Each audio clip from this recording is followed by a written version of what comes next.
வணக்கம் நண்பர்களே, வாங்க இன்றைக்கி நம்ம நல்ல சாப்பாடுற தலைப்பில் இப்போ என்ன பார்க்க போகிறோன்னா, ஒரு சுண்டைக்காய் வச்சு ஒரு துவையல் தான் பார்க்க போகிறோம். இது பச்சை சுண்டைக்காய் நான் எடுத்திருக்கேன். இதில் காய்ச்ச சுண்டைக்காய் வச்சு இதே மாதிரி நம்ம செய்யலாம். பச்சை சுண்டைக்காய் இடித்து கழுவிட்டு இடித்து வச்சுருக்கேன். இது ஹீமோக்ளோபின் கூட்டுறதுக்கு, ப்ரெஷரை குறைக்கிறதுக்கு ரொம்ப நல்லது. முக்கியமாக இது வாரத்தில் கண்டிப்பாக ஒரு நாள் நம்ம சேர்த்துக்கணும். முதல்ல பச்சை சுண்டைக்காய் நல்லெண்ணெய் 2 ஸ்பூன் ஊற்றி அதை வதக்கியிருக்கேன். வதக்கும்போது உங்களுக்கு என்னென்ன பொருள் எடுத்து வச்சுருக்கேன்னு பார்ப்போம். 20 போல் சின்ன வெங்காயம், கொஞ்சோடு சின்ன நெல்லிக்காய் சைஸுக்கு ஒரு புளி, அதுக்கப்புறம் 4 பூண்டு, 1 ஸ்பூன் கடலைப்பருப்பு தேவைப்படும், அப்புறம் 1 ஸ்பூன் ஜீரகம், இதுதான் இதுக்கு தேவைப்படும். அதுக்கப்புறம் நம்ம அரைக்கும்போது பெருங்காயம், உப்பு சேர்த்துக்கலாம். இதை நல்லா வதங்கணும். இது வதங்க கொஞ்சம் டைம் ஆகும். இது கொஞ்சம் நல்லா வதங்கிட்டு அந்த தோல் எப்படி மாறி வருதுன்னு பாருங்கள். அந்த ஸ்டேஜ் வரைக்கும் இதை வதக்கணும். இல்லைனா அந்த ஒரு மாதிரி இதில் தோப்பு சுவையும் கசப்பும் கலந்துருக்கும். அதை எடுத்து கொடுக்குறதுக்கு தான். ஏன்னா அப்படியே இருந்தால் ரொம்ப சாப்பிட முடியாது. இப்போ அந்த தோல் அப்படியே வெள்ளை வெள்ளையாக பொரிஞ்சு வருது இல்லையா, அந்த மாதிரி நம்ம இதை வதக்கிக்கிறணும். கொஞ்சம் ஸ்டார்டிங்கில் சட்டியில் ஒட்டுற மாதிரி இருக்கும். அதுக்கப்புறம் நம்ம எல்லா பொருளும் போட்டு வதக்கும்போது சரியாக வந்துடும். இப்போ நல்லா அதை வதக்கி எடுத்துக்கலாம். இப்போ பாருங்கள், நல்லா அந்த தோல் மாறி வந்துருச்சு. ஒரு 3 நிமிஷம் கிட்ட ஆகும் கண்டிப்பாக இது வதங்கிறதுக்கு. நான் ஒரு 50 கிராம் போல் சுண்டைக்காய் எடுத்திருக்கேன். இந்த அளவுக்கு தோல்லாம் பொரிஞ்சு வந்திருக்கணும். இப்போ அந்த எண்ணெயிலேயே நம்ம ஏற்கனவே 2 ஸ்பூன் ஊற்றிருக்கோம் இல்லையா, அந்த எண்ணெயே அதுக்கு போதும். அதில் 1 ஸ்பூன் கிட்டக்க கடலைப்பருப்பு சேர்த்துக்கலாம். கடலைப்பருப்பு சேர்த்து அதை 2 வதக்கிட்டு அதுக்கப்புறம் நம்ம எடுத்து வச்சுருக்க பொருளை ஒன்றா சேர்த்து வதக்கிக்கிறலாம். இதில் நான் காஞ்ச மிளகா அதில் எடுத்து வைக்க மறந்துட்டேன். இப்போ நான் அது சேர்த்துருக்கேன். ஒரு 6 போல் நான் காஞ்ச மிளகா சேர்த்துருக்கேன். வத்தல், காரம் வேணும் இல்லையா, உப்பு, புளிப்பு, காரம், தோப்பு எல்லாம் இருக்கும் இந்த துவையலில்.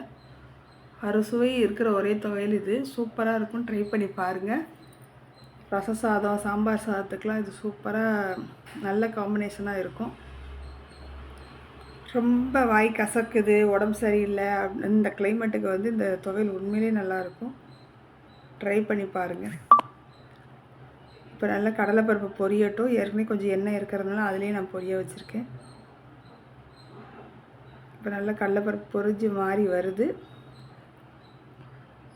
இப்போ அந்த விதையெல்லாமே அந்த சூட்லேயே இதாயிரும். அதனால் அது கிண்டும் போது அந்த விதையும் சேர்ந்து பிரண்டு வந்துடும். அந்த விதையை வேஸ்ட் பண்ணிடாதீங்க, அதுவும் சேர்ந்து தான் வரணும். நான் அப்போ விதையோடு சாப்பிடும்போது அதோட பெனிஃபிட் முழுசாக நமக்கு கிடைக்கும். இந்த மாதிரி நல்ல பாரம்பரிய சமையல், இந்த மாதிரி பத்திய சாப்பாடெலாம் பார்க்குறதுக்கு என் சேனலை ஃபாலோ பண்ணுங்கள். அப்படி லைக் பண்ணுங்கள், ஷேர் பண்ணுங்கள், சப்ஸ்கிரைப் பண்ணிடுங்க. இப்போ பார்த்திங்கன்னா தெரியும், நம்ம அப்படியே லேசாக கரண்டியில் வச்சு எடுத்து விடும்போது அந்த விதையும் ஒன்றா சேர்ந்துடும். இப்போ காஞ்ச மிளகா, சின்ன வெங்காயம், புளி, பூண்டு எல்லாத்தையுமே சேர்த்துக்கலாம். சேர்த்து இதெல்லாம் வதக்கி விட்டுட்டு இதுக்கு தேவையான உப்பு, அப்புறம் தான் வெங்காயம் சீக்கிரம் வதங்கும். வெங்காயம் ரொம்ப வதங்கணும்னு அவசியம் இல்லை, லைட்டாக கலர் மாறினா போதும். நல்லா கலர் மாறிட்டு லைட்டாக கலர் மாறட்டும். நல்லா இப்போ கலர் மாறின உடனே நம்ம சுண்டைக்காவை சேர்த்துக்கலாம். இதை எடுத்து வச்சுருக்க சுண்டைக்காய் இதோட பிரட்டினா தான் நல்லா ஒன்று போல் பிரண்டு அந்த விதையோடு சேர்ந்து வரும்.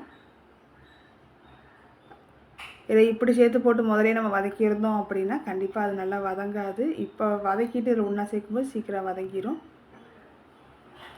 நீங்கள் இதோட லைட்டாக பெருங்காயத்தூள் சேர்த்து ஆற வச்சு நம்ம அரைச்சி வச்சுக்கலாம். இது டேஸ்ட்டுன்னு பார்த்திங்கன்னா இது பருப்பு துவையல் மாதிரி தான் இருக்கும். லாஸ்ட்டாக ஒரு கொத்து கருவேப்பிலை எனக்கு போட்டிருக்கேன். இது வேணும்னா நீங்கள் போட்டுக்கலாம், வேண்டாம்னா விட்டுருங்க. காரமும் நீங்கள் உங்களுக்கு ஏற்ற மாதிரி பார்த்துக்கோங்க. நான் ஒரு 6 சின்ன மிளகான்றனால ஒரு 6-7 மிளகாய் சேர்த்துருக்கேன்.